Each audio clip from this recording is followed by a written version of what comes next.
Look, for me, I've worked in quite a few fragile places, and in many ways, I've loved it because it gives you these sort of opportunities for innovation in data collection that you often don't get in other places.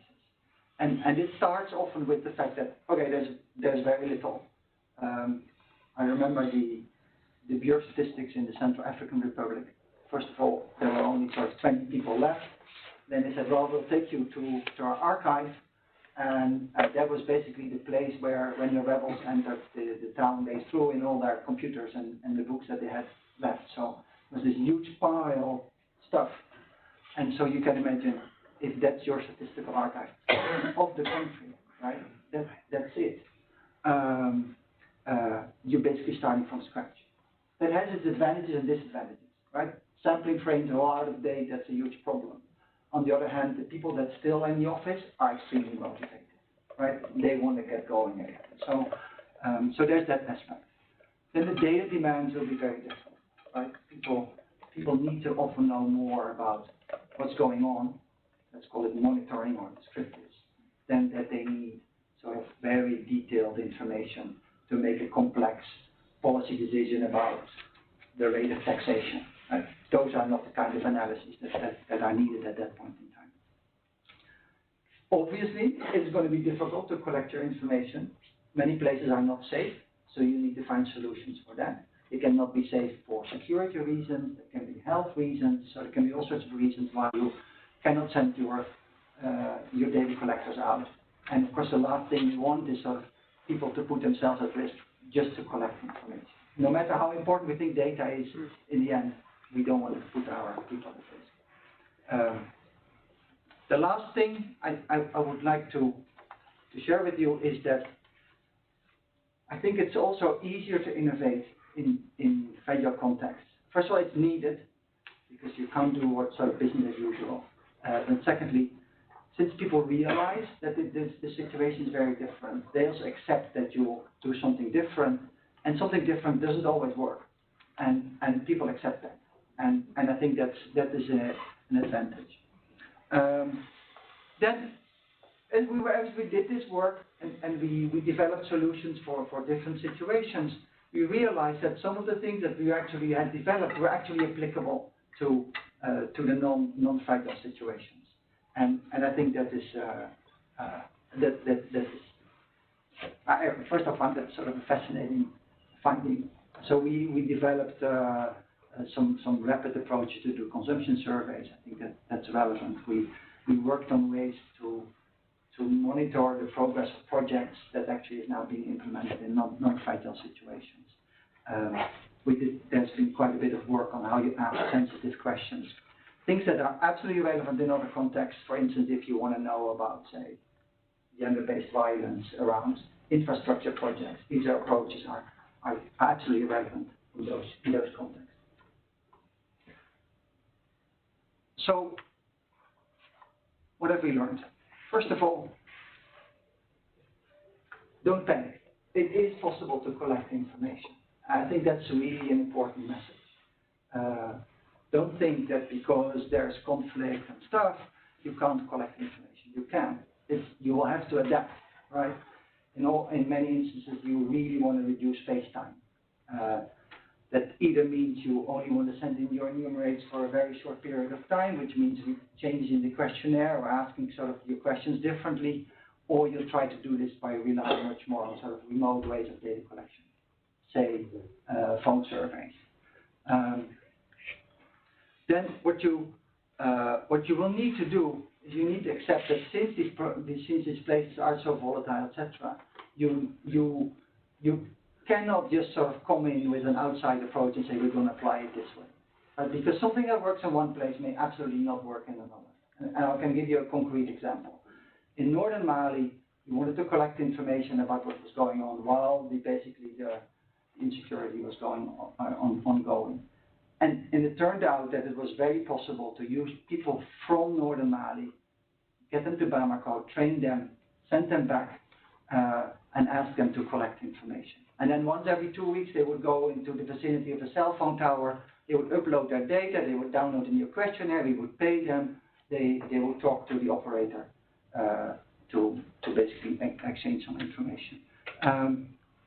But when I proposed that same approach for each DRC, they said, "Are you crazy? They'll get killed in no time because they'll be considered spies, right?" So there, your model really needs to be sort of, it's an in and out, pretty rapid process. So context is really important, and that is a burden sometimes, because that means you cannot just sort of put something off the shelf. It really means you have to think for yourself, make your own decisions, and some people like that, and other people find it harder. But I think it's the only way to go forward. And with that, you need to invest in innovation, and so the book discusses quite a few methodological innovations that we brought about around both sampling and how you collect your information. So with that, I guess it's obvious that your sort of standard household survey is probably not what you'll end up doing. You'll probably be doing something different. You'll probably end up with a tool that is much simpler. You definitely want to think about timeliness. Situations are so fluid that you need to have the capacity to collect information rapidly and feed it back to decision makers. You probably need to accept that your data is not going to get the price for perfect statistics, right? But you need to accept that there is there's a middle ground between no data and perfect statistics. And it's not that you want to collect bad statistics, because nobody benefits from bad statistics. But there is some space you have in where you collect information that's sufficiently reliable to be used. And I think that's the sweet spot that you'll need to find. And I talked already about the need to be really context specific, etc. Last point I want to make on this one is that even though we did these things and they say FCV is all difficult, etc., we found that oftentimes the data collection we do is not more expensive than we do in other contexts. And I found it really remarkable. If you're starting this, I don't think your initial reaction needs to be, I need 3 times the budget you would need in another context. You can do a lot, even on relatively, say, normal budgets, also in FCV context. With that, I come to the end of my talk. I would just like to share with you what I think is sort of the way forward and what's the frontier in this. And I think I see 2. One is we've built quite a bit of expertise now on how you do collect information in these fragile contexts as the fragility is unfolding. What I think is the next step is that we sort of become better prepared for situations that may become fragile. And there's a lot you can do in that sense, particularly if you realize that sort of if say insecurity happens, what you want to be able to do is sort of minimize face time, be timely, and that means sort of you want to start preparing by building up your registers of phone numbers and respondent characteristics, whether it's households or key officials, before the crisis starts. You want to have your initial set of questionnaires ready. You want to make decisions on whether you're going to give your respondents phones so that they can respond or not. And so you basically want to be prepared, and that kind of preparation probably is not very expensive, and it can be done. And so that's where I think is an important next step. And the other next step that I see is that and it's nice to be here, and I didn't put it because I'm here, because I also presented this in Washington. I really think the next step is sort of a much better integration in sort of development data, what we consider development data, and humanitarian data. Particularly when I think of humanitarian data as data that's sort of collected in an administrative way by the agencies. And I think that's sort of combining that with sort of the more survey-based approaches that the bank often does, I think is extremely relevant. Okay, with that, I'd like to give Oops the floor. This doesn't seem to work.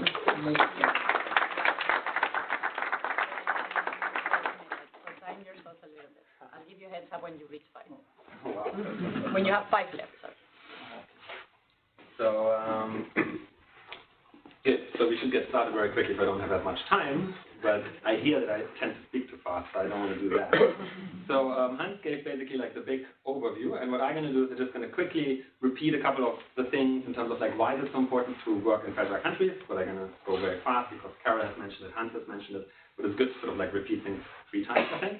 And then afterwards, we're going to identify a little bit more specifically what are the constraints for data collection in fragile contexts, and then I'm just going to like show you a couple of examples, how you can think about overcoming these these challenges. So here, what you can see is basically 3 different maps from 3 different time points from Africa, and the darker it is, the more violent events have been in these countries. And so what you can see, hopefully even from the back seats, it's actually getting more and more violent conflict. And so fragility is not something that we can just like sit and wait and it's going to be gone. I mean, fragility is probably going to remain in the world. And as has been mentioned by Hans and Carol, we also know that more and more of the poor are actually going to live in fragile countries. So in a sense, there's a double burden. The most vulnerable people live in fragile countries, but at the same time, the fragile countries are the most data-deprived countries. And this you can sort of see on the right, but it's a little bit small. The number of household surveys are always going down if you have a spell of fragility. And so it's actually the opposite of what actually should happen, because first, well, in a fragile context, we have more vulnerable populations, but also, as I think Carol mentioned, it's way more volatile. And so we actually would need more, like a higher frequency of surveys, but it's the opposite of what's happening. And why is that the case? Now I'm going to slow down a little. Because there are many very specific challenges in fragile countries. And so I've sort of categorized them in 3, in the inputs, implementation, and outputs. And just let me say a few words about them, and then how they can actually be addressed. So in terms of inputs, the first one is that there's not a very large revenue base, usually in fragile countries. No, because like, well, collecting tax money is not very effective if you've got a fragile context. And if the government has funding, well, it might not prioritize data collection. So usually statistics offices are actually underfunded, meaning no big data collection activities get carried out, and so we have directly the data deprivation. But it also sort of like spills over into limited capacity, because if an NSO, like a statistics office, doesn't have a lot of data collection activities going on, well, they are missing out on experience. But also, if salaries are not paid, well, the very knowledgeable experts, they're going to leave. They look for outside options, sometimes even outside the country, especially fragility also affects the capital cities. And so you basically see a deprivation of capacity. And this then also spills over into the final point in terms of like inputs, which is limited or like outdated statistical infrastructure. And so here, I specifically could talk about sampling frames. I mean, as I guess all of you know, you need a sampling frame for like having a representative survey, which basically gives you like a list of where to find the households in the country. Now, interestingly, first of all, given limited revenues, given limited capacity, these sampling frames are often not updated in a fragile context, but even worse, and here again you see sort of like this double burden, like given the volatility, given like very mobile populations, a lot of displacement, these sampling frames get actually outdated much quicker. So instead of updating them more often, actually they're updated less often, which really affects data collection. Now, moving to the implementation side, the first and foremost one is insecurity. So I'm not going to say too much about it. Sometimes you can't access certain areas of the country. Sometimes there's hostility against respondents. But don't just think in terms of violence. Also think about risk of infection, for example, like Ebola. Can you send enumerators to households at the risk of infection? I mean, you probably don't want to do that. And so this is like a very critical barrier, and I'm going to say a few words later about it.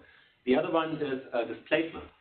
Now, displacement is not just in terms of like outdating the sampling frame, it's more than that. Like displacement is a very specific and distinct vulnerable group, and the whole second presentation about the other book is going to be about that.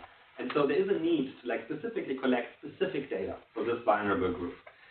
And then coming to the outputs, 2 quick points. The first one is high volatility. I've already mentioned, so I think it's very clear. It's really important to have timely release of data. You can't wait for like 2 years releasing the report. It's going to be outdated. It also means more frequency, like high frequency data. And then the last point is different needs, and Hans has mentioned that. So one shouldn't always like think, they're going to need like to estimate a certain indicator down to like the second decimal, because they really know it like in detail. Sometimes the trade-off is different. Sometimes they want to know like somehow where the indicator is in the big picture, and then they want to know more different things. For example, perception data. How is governance doing in the view of the population and so on. And so this one should keep in mind, but it's much more an opportunity than a challenge. So now the book is basically telling you how these constraints can be addressed. And it's, as Hans said, it's a collection of a lot of different experiences from a lot of different colleagues, and you can see them below the slide, who co-authored like a lot of the different chapters.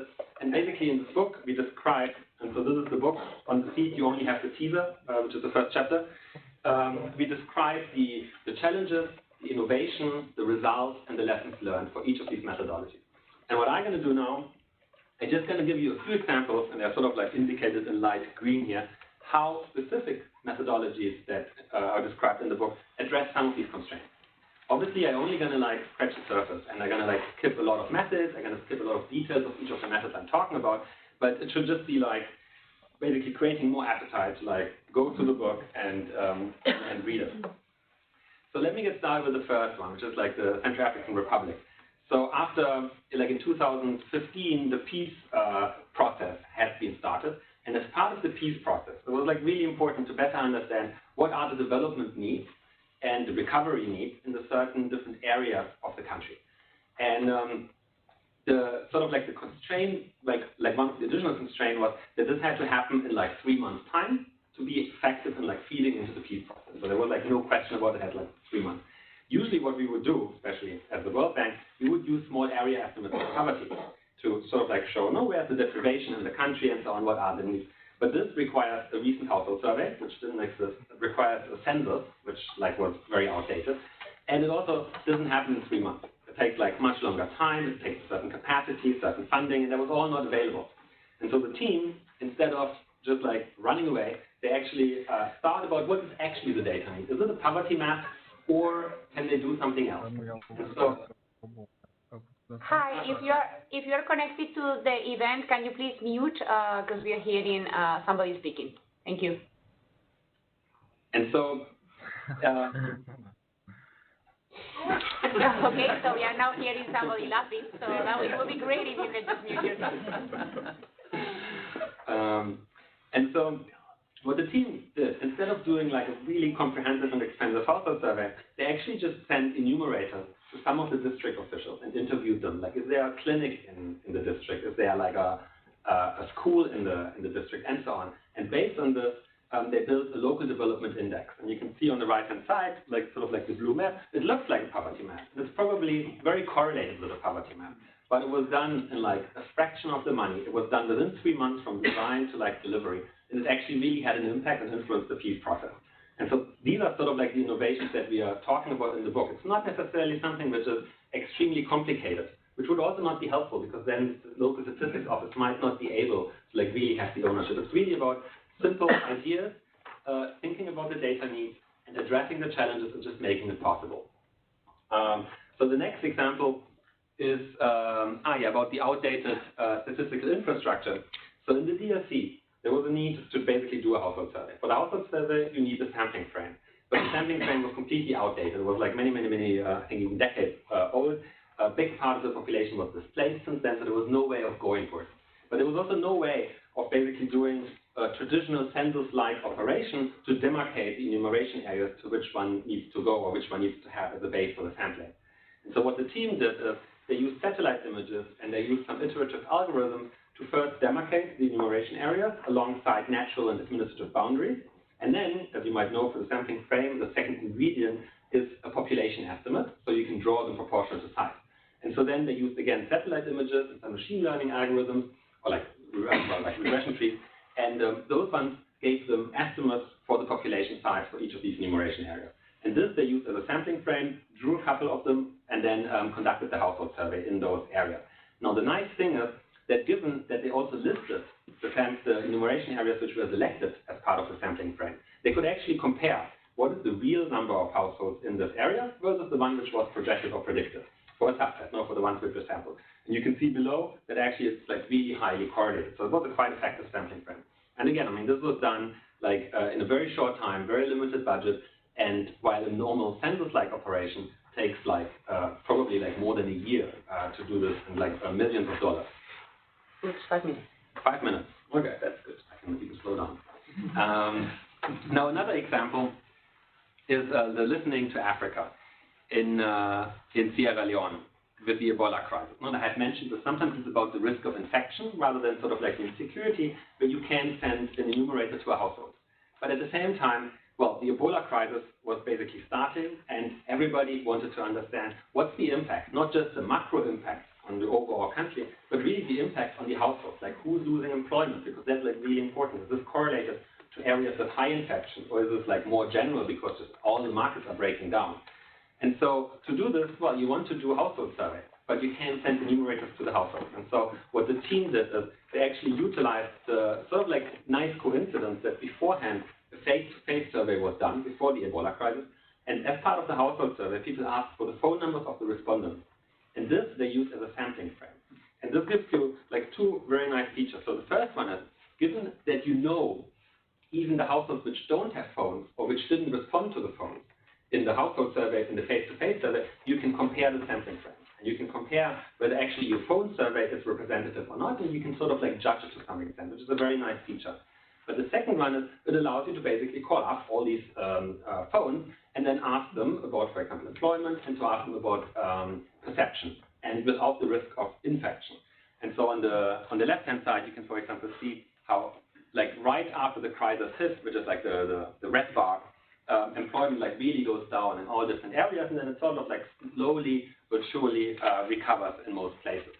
And you can see there was like possible, I think here we show like 4 rounds of the survey, so you can do it in high frequency. You can analyze the results very fast, and basically you can track the progress of a crisis and really understand what kind of programs are needed in which parts of the country. And so it also sort of speaks to what Hans said at the beginning. It was like important beforehand to think about how can you monitor a crisis. And here was like a coincidence of having the phone numbers from a household survey before, but preparing that is a really low-cost investment, but can be extremely powerful. Now, the last sort of example, which speaks to the challenges that we've identified, is the tracking of displacement. And that's also sort of like a nice transition later for the second part of the session. So for displacement, well, people do collect data for displaced populations, but often the problem is that once a household, for example, moves and returns either to the area of origin or moves somewhere else, they are lost out of the sampling frame. And so you basically can't really follow up. And this makes it really difficult to, for example, understand which household characteristics or attributes determine or like influence the probability of someone to return or not. And so in Mali, what the team had done is they basically did a face-to-face survey at the beginning for displaced populations, and then they handed them cell phones so that they can be called afterwards. And so this is nice because it basically gives everybody a cell phone. It also gave them an incentive to keep the cell phone charged and on. And then they were able to do, like here you can see 12 rounds of follow-ups and really track, for example, the perception data of the living conditions in the place where they are. So you can like really track and you can see what's happening, which can also be quite helpful in terms of like an early warning system of whether a crisis becomes more imminent or is actually receding. But in addition, because they basically followed the displaced people even when they moved somewhere else with a cell phone, you could afterwards ask these questions like, what is the difference between someone who decides to stay versus someone who decides, for example, to return? And so this you can see on the top right. Interestingly, like refugees rather than internally displaced people, they tend to return, as well as households that actually earn a gun, which is, of course, related to the security at their place of origin. But on the other side, for example, households that found employment at the area where they are displaced, they tend to stay. And so these things, and like analysis, if you would go deeper, this can really give you an idea about what kind of programs and policies are needed and what's going to be the likely impact of those. So these are sort of like the examples I wanted to give to specific challenges. But as Hans has said, it's also about scaling them up, and it's about being able to like adapt them outside fragile countries. So therefore, we think that the book is sort of like more than just important for practitioners in fragile countries. It's like interesting and innovative data collection, which you can apply in a lot of different contexts. And here, for example, like the one good example is the iterative beneficiary monitoring, the IBM. And so what is that? So IBM basically is a light touch method where you can give quick feedback to a project team. And so rather than having a project being implemented and then evaluated 3 years later, when it's basically too late to make any changes, the idea is to have a direct light touch feedback loop, which after a few months can alert the project team that something doesn't work. And it sounds, again, very simple, but it's still, I think, quite a success that this has been like implemented in Mali and really had a real impact. So in the example here, it was about a project that gave funding to schools so that they can feed the students 5 days a week. But then in the first round of data collection, you see that in the lower right graph, like a quarter of the schools were not able to provide food to their students for 5 days a week. And the nice thing is with IBM, it doesn't just track the outputs, it also tracks the inputs. And so on the top right, you can see that the time it took for the first money transfer to arrive at the school was like almost like a quarter of a year, a third of a year. And that's like, of course, way too long. And so the project team got informed about this, they mitigated this, and then you can see in the second round of data collection, the time for the transfer shrank to like about a month. And at the same time, you can also see that the number of schools which were not able to feed their students 5 days a week basically dropped by half. And so that's sort of the idea of IBM. IBM now has been implemented in a lot of other countries, a lot of other projects, and like really changed the impact of the project on the beneficiaries. And so the last thing that I wanted to show are the testimonials. So a lot of the data collection activities that we are showing, they're sort of like little extractors. They're like extracting data from the respondents. They don't really give them the ability to sort of like show what their life is like. They don't give them a voice. And so we wanted to give them a voice. And so we offered respondents at the end of the interview to record a video testimonial. Of course, with informed consent, that it gets published. Interestingly, almost everybody wants to do that. So people are really keen in like sharing their opinion. And so what we've done is we've uploaded them on a website, which I'm going to show in a second, and you can click on the different faces, and then you can see their testimonials. And it's really powerful. First, it adds on to the very dry statistics of like poverty rates and so on, but gives you really a view of what it is like to live in poverty. And so it's also good for like advocacy for like data, but also advocacy of like really thinking about what it means, what we are doing. And so if it works, which always depends, I'll show you a quick teaser video.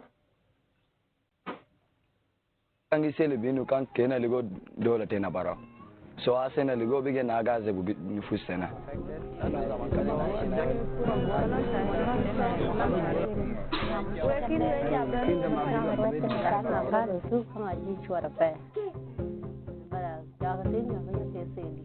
So if you go to these websites, the pulseofsouthsudan.com or the somalipulse.com, you can literally click on these faces and see their stories. And so here's one example of one of those stories by itself. I can tell you that since last year, August, up to now, I'm displaced. I've never settled in my place. Once I enter my place, they will be shooting, then I will be running up. I've been displaced everywhere. I stayed at Mashia, I stayed at Gamura, I stayed at Nekongo, everywhere. I've been moving everywhere because there's a stream near us where these people are crossing directly to us. And recently, last month, they killed a man in that very place where I am. There's insecurity, which started since 2 years ago, but the one of Yumbi, which started in August of last year, up to now, there is no rest. We have been moving out throughout this month for 7 months now. It affected me because I cannot stay in one place. I cannot cultivate. I have no food to eat. I cannot sleep in my place. There is no bed. There is nothing. Everything is scattered from me. Because I am moving everywhere, I cannot stay in one place even for 2 days. It has affected me and even all the children, and it is very difficult for them for the school. I'm proud to be a South Sudanese. This is why I'm staying here. Okay, so given the time. But so I don't think there's much that I have to add to it. No, it's like heartbreaking. It's like you can read statistics about displacement and how long it takes. But like, no, for like months and months and months, you go to one place, then you have to like escape again. It's not like one traumatic event, it's like a series. So I think it's like really important to sort of collect this additional dimension and to like have a look at this. So before I end the presentation, let me quickly say something about the limitations, because the book is full of sort of like technology, phone service, you've got like satellite data, some machine learning and so on. And we just want to flag that, I mean, they have a lot of advantages and they can solve a lot of problems, but not all problems. One should be sort of like a little conscious about the limitations that they have. And I just want to like point out, the first one is about phone surveys. Phone surveys are nice, they're like quick, they're like cheap, you can do them very often, but they are not representative in most cases because cell phone ownership is like biased towards the richer, as you can see in the top left, but it's not just about cell phone ownership, it's also about even if you give phones, like who has access to electricity, who is part of the, covered by the network of cell phones and so on. So one should be really cautious and one should like make sure that one interprets the results, like taking into consideration the limitations. And the second point, and you sort of like see it on the lower left, is about satellite images. Like satellite images are great and very nice, and machine learning can help you a lot, as I've shown. But first of all, like satellite images can be quite expensive to buy, especially if you want to like have low resolution and up-to-date satellite images. It's also not very straightforward to analyze. You need like very specific machine learning experts doing it. So there is a question also about, for example, local ownership of the results of it, if you think about national statistics offices, but it's also can also be quite expensive. And then the third part is validation. A lot of machine learning algorithms, they give you a result, and it looks nice, but sometimes it's really hard to validate it. I mean, in this example I showed you, I could show the validation, and it was quite convincing, but it's not always the case. And so I think when one applies these methodologies, one should really think and make sure that actually the results are valid. So this is basically all I wanted to say, and I'm not going to repeat the main message in the interest of time, but I hope it stimulated you to have a look at the book in more detail. Thank you so much. Thank you. All right, so that was a little bit more than 5 minutes, but I think we have a few minutes maybe to take a couple of questions, you know, to engage in conversation. We'll give Hans and Utz the opportunity to respond to those, and then we'll move to the second presentation, and we have this time for discussion at the end. So, you know, even if we don't get to you now, hopefully we'll get to you in the second round. The floor is open. Raise your hand. And I must say that I know there are people connected, but we can't see you. So if you want to ask a question, you need to unmute yourself and do so. Okay. And if you can introduce yourself. Sure. I'm Thomas Thomsen from the Ministry of Foreign Affairs in Denmark. I was interested, Hans, by your words on the integration with humanitarian data collection. And I would think Mali, northern Mali, would be an ideal example, and what you were presenting seems to be of direct relevance to humanitarian partners as well. Were there any kind of integration, and what were the challenges in that case, and where do you see the main issues in that, considering also that humanitarian needs assessment is something that we continuously discuss in terms of need for improvements, etc., etc. Thank you. We can take maybe one or two more before we go back to... Yes. Yeah, Niels Herren, independent consultant. On the same line, you mentioned development data collection and humanitarian data collection. How do you explain, if possible, quickly, what's the difference? Because often when we talk about data, we don't make that differentiation, and I think that's critical. So maybe can you make that a bit more clear? Or can you make it clear at all? Okay. I have a question there. Hi, not to make this fully about agencies, Anna Schmidt from the European Commission. I had a question on the type of data that you might need in a fragile setting as opposed to a more sort of stable setting. There was a very brief reference to sometimes maybe in surveys we're more interested in governance issues, etc. When we do sort of interventions in a fragile context, often looking at different types of outcomes or different, and whether you could say something around this, right? There are different methods to get at the same thing, but they might also be just, there are different things we want to know in a fragile setting. Great. So you guys want to take a crack at those, and then, you know, as I said, we can always come back as a second presentation, obviously, touches upon some of these issues too. Yeah. The last one? Yeah. Okay. Now you caught me. When I think about the difference between development and humanitarian data, at least what I've seen, I'm not going to make reference to Mali because there we did not collaborate with the humanitarians, but in Bangladesh we do.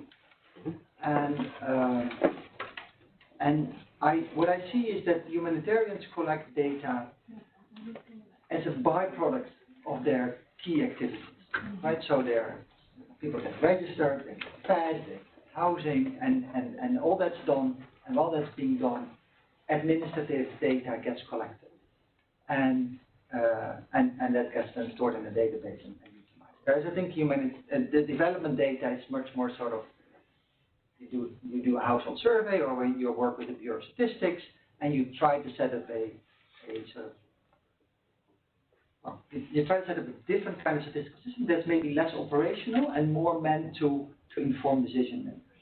Now, when I think about data integration, I want you to think about how a Bureau of Statistics operates. Right?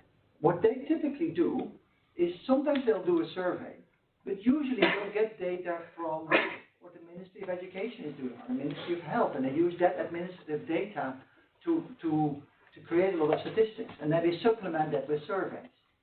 And when I think about data integration in sort of these fragile contexts, I think we should use the administrative data from the humanitarians and create statistics out of that. Statistics that we can then share broadly, that have a methodology that's sort of repeated over time, so these data become comparable as well. And then complement that with additional data gathering in the areas where we feel we have gaps. And we're really at the beginning of those kind of processes. Thanks. What do you want to say? Yeah. So. Sorry. But for instance, I think there's an incredible wealth of data, particularly because humanitarians are moving so fast on technology. Mm-hmm. So I see in Bangladesh that they're using all this sort of smart cards. So you basically get points on the card, and you can go to a shop and you buy food. And each and every transaction is registered. And then other agencies come in and they use the same card because the card is different wallet. So where in the past we tried to set up these really complex administrative systems about what agency is doing what where, and nobody was really reporting properly. All of a sudden, we know exactly who's doing what where and who's getting what where. And so that's data that can be really mined for all sorts of statistics. Perfect. Yeah, so, well, what to measure in fragile countries is, of course, extremely difficult question. I don't think that there's sort of like one solution, one answer to it. I think it really depends. So, like the humanitarian, they look much more for actual vulnerabilities and needs that are at the moment happening. While I think from the development perspective, we are much more interested, but we're also interested in that. We're also very interested in livelihoods. Now we want to understand what is sort of like the economic foundation, what could be like potential self-reliance. And so I think this comes with a whole different set of indicators, which is really important to understand. For example, like if you think about employment, you don't want to just see who's employed or who's not employed. Given that you're in a specific context, you also want to understand, for example, who is illegally employed, even though without a work permit. You want to understand who is basically employed by ILO definition, but actually just like selling something for like an hour a week, which is something very different than what we think about employment. So I think, well, you can that's like really like a day-long discussion about thinking about these different things. What we see across countries, though, so what becomes more important is, for example, perception data. And this is what I meant when I referred to governance. It's not as much measuring governance, because that's difficult with household service. It's much more about understanding the perception of governance. And I think understanding the perception of security, the perception of, for example, fairness in the country, the perception of, for example, economic inclusion, and so on. This is extremely important also in the context of early understanding whether a crisis is happening or not, and also understanding whether, for example, programs and policies have a positive impact or a negative impact. And we do see something, and I come back to this in the second part. We see that, for example, between host communities and IDPs that live in those host communities, that if they are very unequal, it actually is not very helpful in terms of the perception of each other. They see each other more negatively as if they are sort of like at similar levels. And that's something one should keep in mind, for example, thinking about programming. Great, thanks. So we'll move on to the second part of the presentation.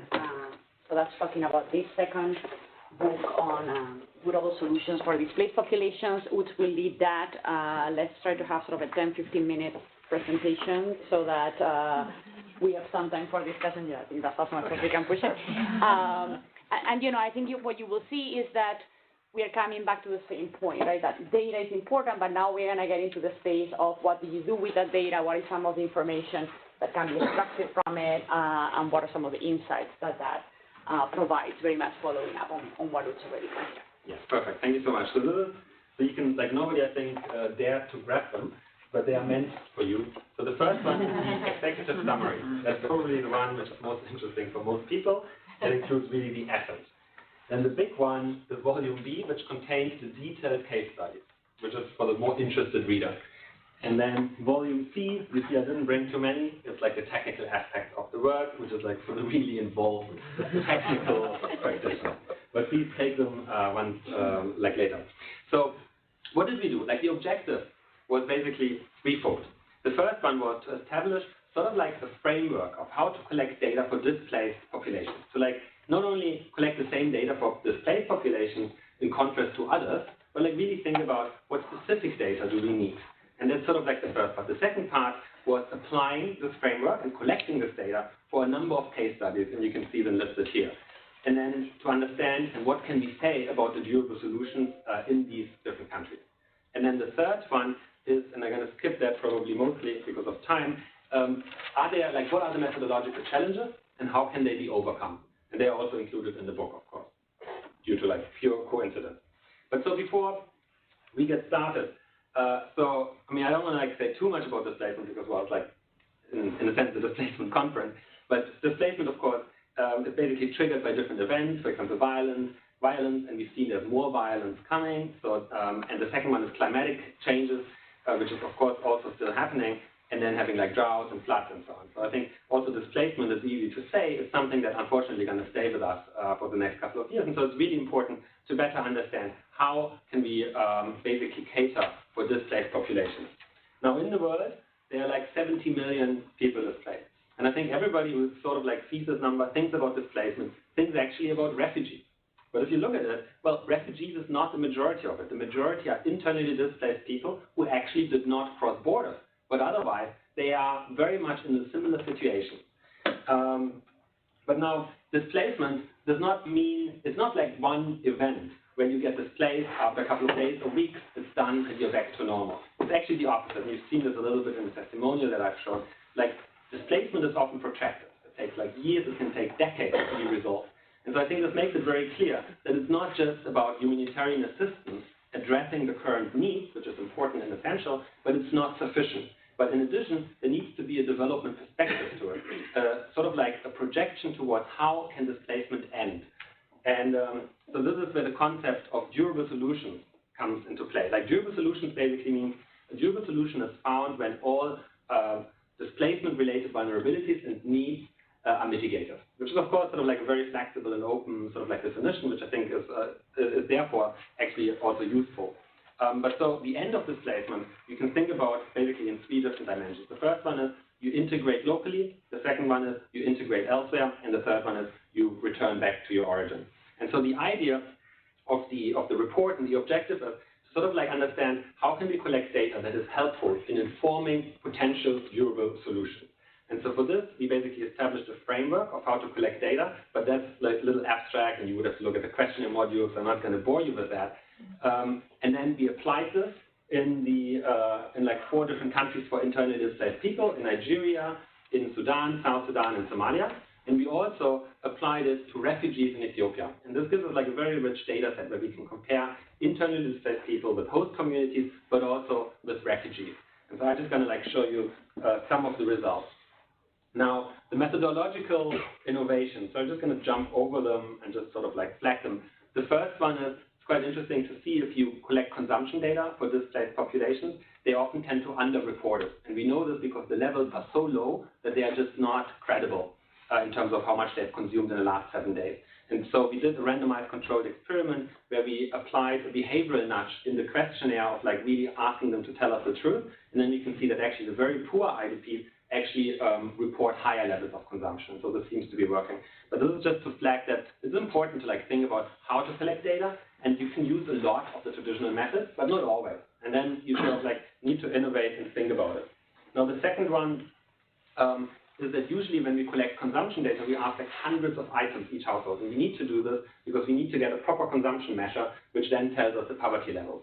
But that's often like either not possible in cases of insecurity, but often it's also like not as feasible because we want to ask so much about displacement, perception, and other dimensions that spending like 1.5, 2 hours just on getting like a very, very precise poverty or like consumption measure is maybe not the right choice. And so what we did is we developed a new methodology where we ask only subsets of specific items to different households, but different items to different households.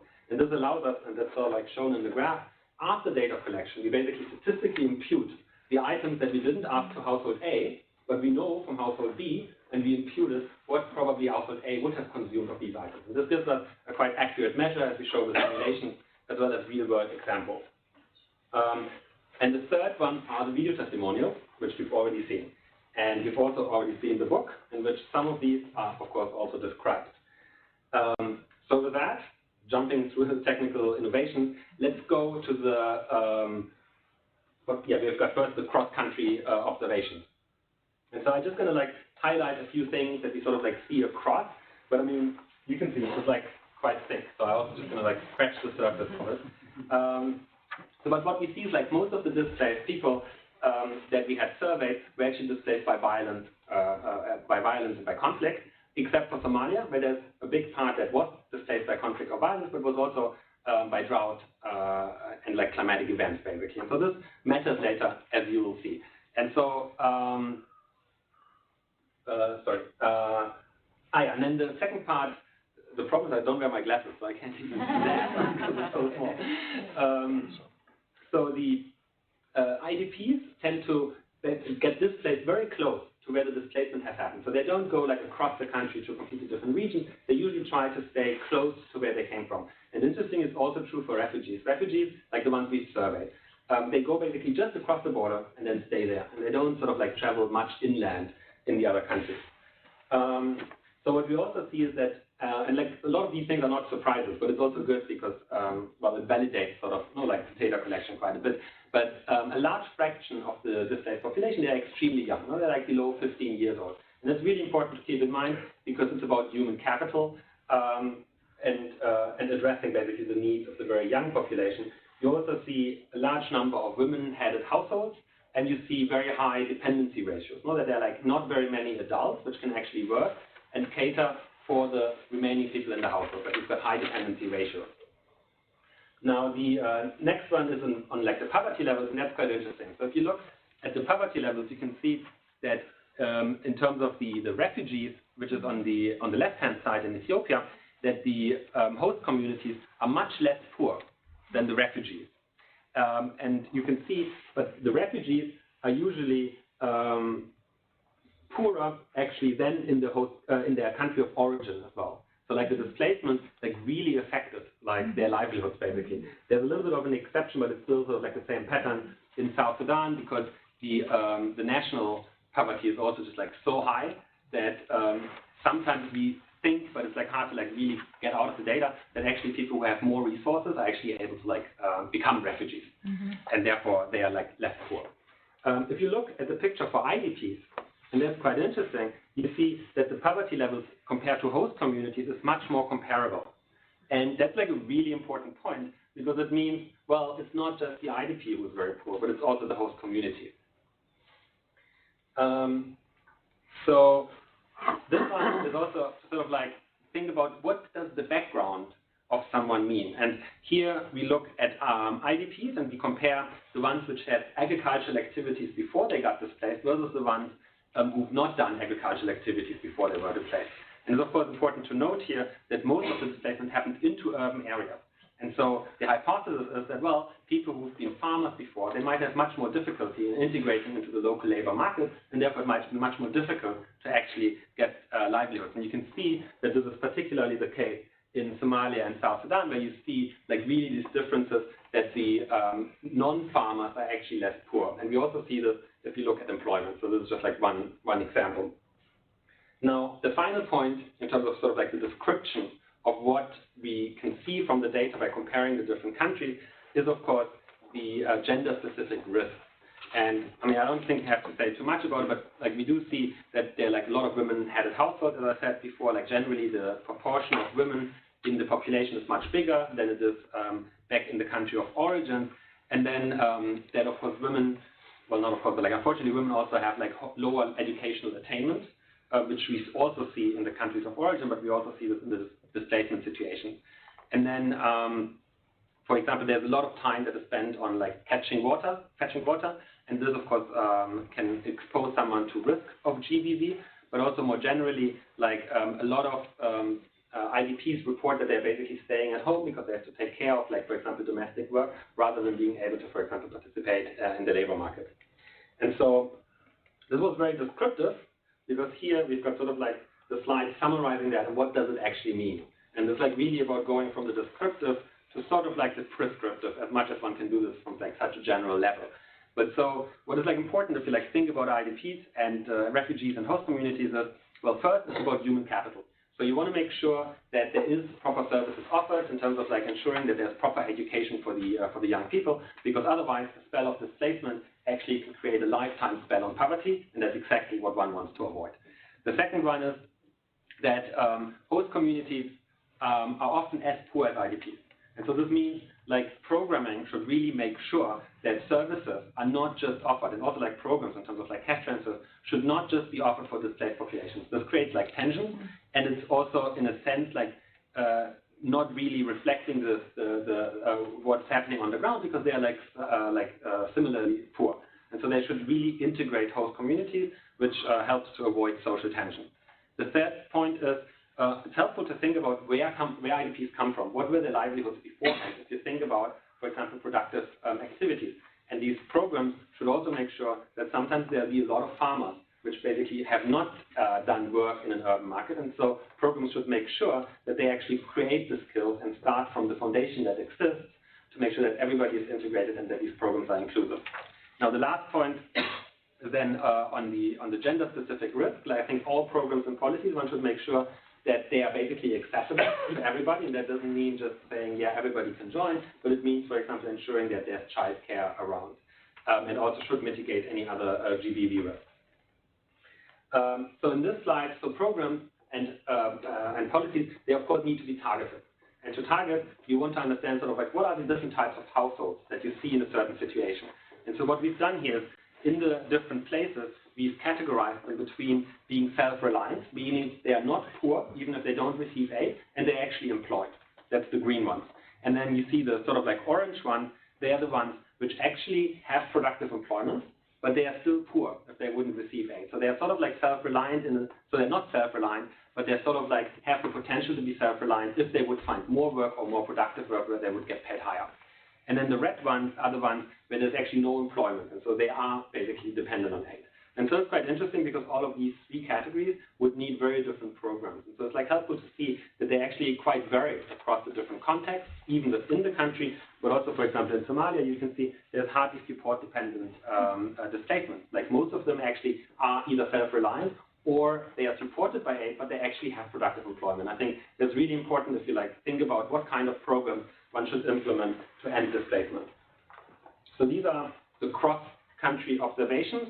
And now, probably in similar speed, I'm going to like rush through the country-specific ones. I basically have one slide for each, so it's going to be pretty fast. So in Nigeria, I just highlight some facts. So there's like very high poverty, very high food insecurity, even given that actually there is humanitarian aid being delivered. There's poor housing, overcrowded toilets, and a lot of unemployment. And you can also see that the mobility plans are determined by the access information. So people often do not know what the security situation back to where they came from, and that's really important to address. So if you think about the durable solutions, here's sort of like an overview to ensure access to food, to improve the living standards, generate employment opportunities, but also provide access to information. What we've also done, and we've done this for all countries, but I only show this for Nigeria, as an example. So we looked at the trajectory of displacement to what was the origin, like what did they do before displacement, what was the trigger of displacement, and what are their current sort of like needs, and what are their current views on like ending displacement. And looking at these three dimensions, that allows us to basically cluster the IDPs into like different groups.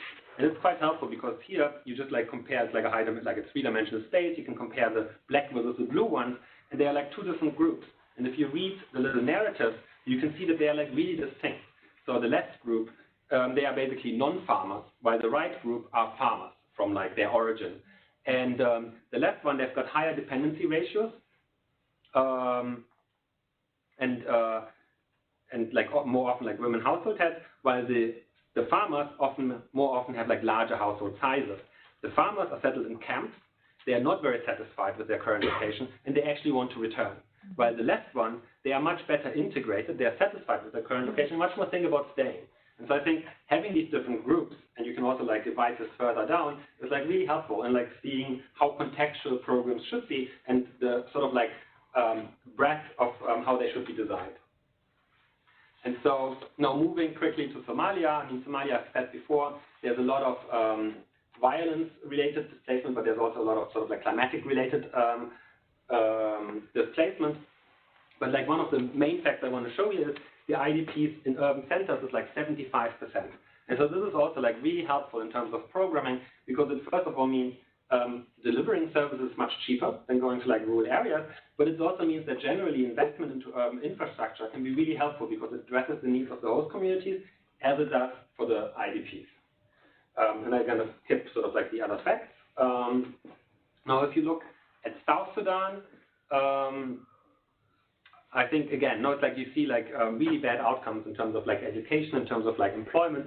And so therefore it is really important to like think about the human capital in terms of like education, access to employment opportunities. But here in South Sudan, we also saw a lot, and we heard this actually in the video before, that people don't exactly know what's happening from where they came from. They don't know whether they can return or not. And if you've been displaced like 3-4 times in a row, well, you're going to think twice whether you try to go back just to get displaced another time. And so the final one is Sudan. So in Sudan, let me mostly flag, I mean, again, we sort of like have very specific suggestions for the durable solutions, but let me say some words about the impact and the lessons learned, because I think that's interesting, especially sort of like in the context of UN, World Bank collaboration. So the impact was actually quite nice. So we did get a lot of acceptance among local stakeholders, among the government, and everybody was like quite happy accepting basically the result and what we've said. And it also led to a pledge of quite high funding of like development partners who actually financed some of the durable solutions that were proposed in the report. And so that's very nice. The question is, of course, like, why did this happen specifically in Sudan, and why did we have so much traction? And it's like really about having an inclusive process. And I think, especially from the World Bank side, we don't have necessarily the big footprint on the ground as have humanitarian organizations and the UN. And so the collaboration that we had in Sudan with the UN allowed basically us from the World Bank to leverage the footprint from the humanitarian organizations to really create much more of an inclusive process, while the UN benefited from the other side, from our technical capacity of like conducting such surveys and running such an analysis. So I think it was like a really nice joint venture. And it's also interesting, the process in Sudan took the longest. It was like really slow to have things happening. But in retrospective, I would think it was like quite necessary, because sometimes it's helpful to go slow and to take everybody with you rather than to jump ahead and then show some results and nobody actually can relate to them because nobody was included in the process. And so I think these things are quite important to sort of keep in mind. Yeah, and that's all I wanted to say. So again, like there's like much more richness in the report. I hope you take one of the books with you. Thank you so much. Thank you.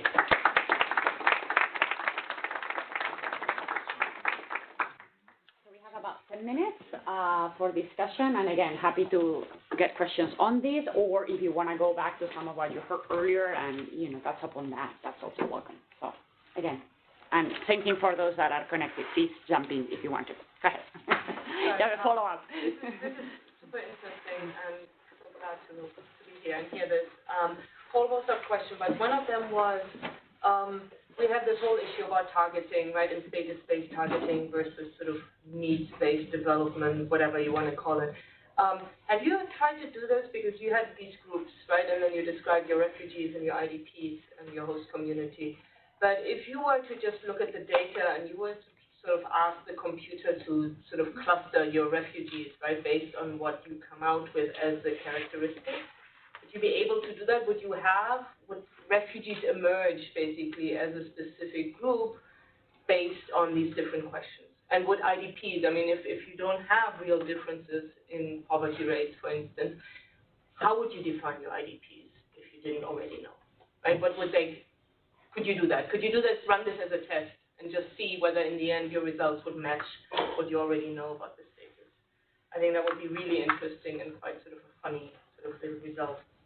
And then the second one is very quickly, and also I think it's probably a longer discussion, which is ultimately this data collection is always relational, right? It's sort of somebody has to sort of ask somebody something, whatever sense or form. And we just had this discussion sort of in another meeting about, you sort of say we can use humanitarian data as an equivalent of sort of other administrative data that a ministry might collect. Of course, the relationship between humanitarians and their beneficiaries is a very particular one and skews things. You mentioned the sort of issue of underreporting on consumption. Are there other key issues that you would say make this data different in type, and you have to sort of look out for systematic biases in the way people will respond? Thank you. Any other questions, comments? Huh? Yeah, this is Niels again. You talked about durable solution wishes. Did you, in this work, also look at the development of the displaced people's wishes for what they wanted to achieve as a durable solution over time? And how was that related to their coping mechanisms, which I guess is related to poverty? I mean, that circle of information, if that could be measured over time, it would be exceptionally interesting. I'm not sure whether this was done or whether you think it's possible if it wasn't. In this data collection, can you introduce yourself? Philip Verwin from ICARES in Brussels. It's not so easy to collect information on the policies and institutions that are relevant for studying the behavior of the refugees. How do you go about that in your data collection instruments? Do you really ask what the constraints are on the behavior of the refugees? Do they know that they're allowed to work? How long are they allowed to leave the camp? And how does that affect their labor supply? So it's easy to ask questions on what they receive in terms of goods and food. It's not so easy to collect data on the policies that are relevant for them at more, let's say, the macro level, especially for IDPs who are still under government policies when they remain in the country. So how do we address that? Because that's the policy relevant question. It's not just how much they consume, but what policies are in place specifically to target IDPs. And for that, our data instruments are not very suited, I think. But are you asking whether they are aware of what those policies are, or whether we should be collecting information on what the policies are independently? I think that can be both. So okay. Go ahead. Hi, Anna Nicole from State Department PRM in the U.S. government. And I think this question really was more related to your last presentation, but I was curious how you ensured the protection of individuals and that privacy concern, especially I think when we're thinking about sharing this data with local governments and the local ownership question. How do you balance that with ensuring protection of a relatively sensitive population? Okay. Let's take one more and then come back to you guys, and then we can have another. I just want to talk about the role. Oh, sorry, Carleen Maitland from Penn State University, Information Sciences. The role of national statistical offices, that they're playing a greater role in coordination bodies in some of the countries that, like in Uganda, we see that happening, and so that there is this marriage going on the ground. Thank you for the comment. So maybe let's take this round, and then if we have some time, we can do a second. Yeah, perfect. Thank you so much. I think they're like really important questions. So the question on the targeting. So first of all, I mean, we did collect a lot of data because like one really objective of the report was to show that we can actually collect that data. I think there's a lot more in there that could be and can be analyzed, and the data is like publicly available, of course, anonymized. But so I think there are a lot of questions that one could ask. In terms of targeting, so whether the displaced populations basically stick out with very specific characteristics. I think so. The first one is what we see is, but we didn't like write this formally up. But what we see is that usually you can see that, for example, poverty is very related to like assets, and that's not necessarily the case for displacement, no, because the dynamics are very different. You can also often see that how employment, for example, is related to poverty level, and that's not as strong for displacement. So displacement is sort of like much more of a disturbance, and that which of course sort of like makes also logically quite some sense. If you would just like sort of like put the data into a clustering algorithm, the question, would they show up as sort of like the poorest? Just as distinct. Or as group, basically. So they would show, it depends on like what you put into the clustering. I mean, they would show up because they have some specific areas where there was a lot of displacement happening, so you would automatically get sort of like this geographic location. Would they show up in South Sudan or Somalia, for example, in terms of that they have less assets than the normal population? Like, not in these cases, because the general population is also just so poor that you don't really see a big difference. But I think it's a very interesting question. I think one should explore this much more in detail, and I think it should be possible to do with the data, but we've not done this in detail. The enumerator respondent bias, that's of course a very good question. And yes, I mean, we are aware that the enumerator plays a fundamental role in sort of like creating a certain relationship, and therefore also a certain frame in which answers are given. And for example, with the consumption data, we do know that this, for example, is a motivation of like eliciting more aid by saying that one is poorer, or like that's at least the hypothesis. And so I think there's a lot to say about it. There's a lot to think about it. I think in the end what we do is, like in all surveys, we try to minimize these biases as much as we can by, for example, using local enumerators. Most of the enumerators, especially for the displaced work, they're actually hired out of the IDP camps because they speak the local languages and they're also quite accepted in the community. So I do think that the data still looks very consistent and very valid, but of course there is still always like an influence from sort of like this relationship of enumerator to the respondents. And so the perception data, Niels, of like having a time series and seeing how the perception changes in terms of like durable solutions, that would be like really interesting. But we didn't have the funding in any of these cases to basically have a time series, unfortunately. But I think that's like a really valid question. We did ask about the perception of durable solutions, like what would you see as an ideal situation, like an ideal solution for you? Would you want to return? Would you want to like be here and so on? What are the main constraints to achieve that? So there's a lot about this in the data, but just from like one time point. And there's also like leads quite well to the next question about the sort of like institutional constraints versus the constraints for the household. So the household constraints we always ask as a perception question. Now we can't check whether someone really sees this barrier over there. They just report the barrier, or for example, they can't work because of a work permit. Maybe there's also other reasons for it. So it's always perception. Saying that, well, there's a whole different dimensions about it in terms of institutions and what, for example, the context of displacement looks like in this country or in terms of integration. I think that's like absolutely valid. And so before we do these data collection, either we take the reports which are already written by other organizations or by ourselves in terms of basically describing the legal context and also the social cultural context in the country. In Sudan, for example, we did that as part of the study, but it's not as much written in the report. But there's a report specific on Sudan, and there we basically fold this all together. And so I think it is really important not just to consider the household data, but to basically embed it into a context. And I think that's not necessarily something you want to do with the household survey instrument, but it's much more also qualitative research which needs to like feed in there. So in terms of like the protection, I mean, I think we are very concerned about the protection. We make sure that any of the local stakeholders are basically happy, including also like the UN organizations and so on, are happy with the protection that we give in terms of like anonymization, like all the data is anonymized, and I think it's impossible to find any individual. I think it's even very difficult to find sort of like groups that can be like easily identified and targeted.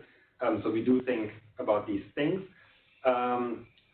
We also, like loads of these surveys are actually carried out by the humanitarian partners like IOM, like WFP and so on. And so in this context, the usual sort of like protection comes into place there. We do avoid, or like we strictly do not ask questions, for example, about GBV, about gender-based violence, because we cannot offer the trauma services that we would have to. So we are aware of this, and therefore, like what we say in the report about GBV is taken from other surveys, which is just like a different way of conducting the research, which we were not able to do. And so I think like we are quite aware, and we try to be very cautious of like really making sure that there's no possibility that we actually do harm. This is also why it's important, I think, having like this inclusive process with like really local stakeholders involved. And the final aspect on the NSOs, National Statistics Offices, so that depends on the country. So in some countries, basically the NSO was more or less carrying out the data collection. But it really depends, because sometimes, well, if the NSO is perceived as the government and you've got a lot of displacement from rebel-held areas, it's really difficult to send a government enumerator in there. So it's really a contextual question. Generally, we try to work as close as possible with the NSO as possible, without sort of exposing the respondents to protection, negative protection issues or something like this. But in general, we try to build up the capacity of the NSO. I think it also goes hand in hand with what Hans said. In the end, it would be nice to have a lot of this data work basically much more sustainably embedded into household surveys that are conducted regularly by the NSOs themselves, and basically include displaced populations. And that's something I think as the World Bank, they're really trying to push forward, as well as, I guess, the JDC. Thank you. Hans, do you want to say anything? No, it's good. Okay, so I just want to make a comment on the question on the awareness about policies, drawing from similar work that we've done, not reflected here, but focusing on refugee flows into the European Union. Basically doing field work in Greece and Italy, as well as in the countries of origin. And one of some sets in the qualitative and quantitative work, we did ask actually people about, did they know, what the rules were, what they were eligible for, and so on. And interestingly, they really did. They knew what the social protection eligibility criteria were in different countries. They knew what some of the policy parameters were, which to us was a real surprise. We weren't really expecting that, and that information had played a role in their decisions over time. I really don't know whether this translates, to other contexts like the ones we're talking about here, but for us it was a real surprise, and it did raise that question that we need to actually be much more explicit, I think, about not just documenting institutionally what's happening, but how much do people know and how that factors into their behaviors and decisions. I just wanted to share that. Unfortunately, we've run out of time because we have to move to a different place and we only need to be there in 5 minutes. But I just want to maybe leave you with a couple of takeaways, which hopefully will stay with you. The first one is that it is both critical and urgent that we build an evidence base about what's happening in fragile and conflict environments. I think what Hans and Utz and those that have worked on these issues, what they really want to leave you with is the message that this is doable. It seems difficult, but actually it can be done. And many times it can be done in a very cost-effective, quick, and yet policy-relevant manner.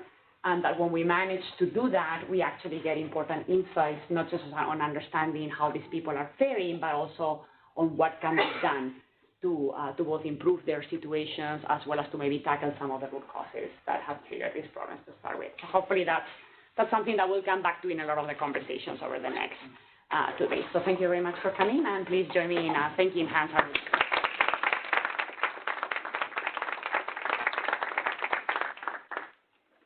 So you do have 5 minutes to move downstairs. It's a beautiful staircase in the middle of the building, and it's on the bottom floor. That's where the ground one is.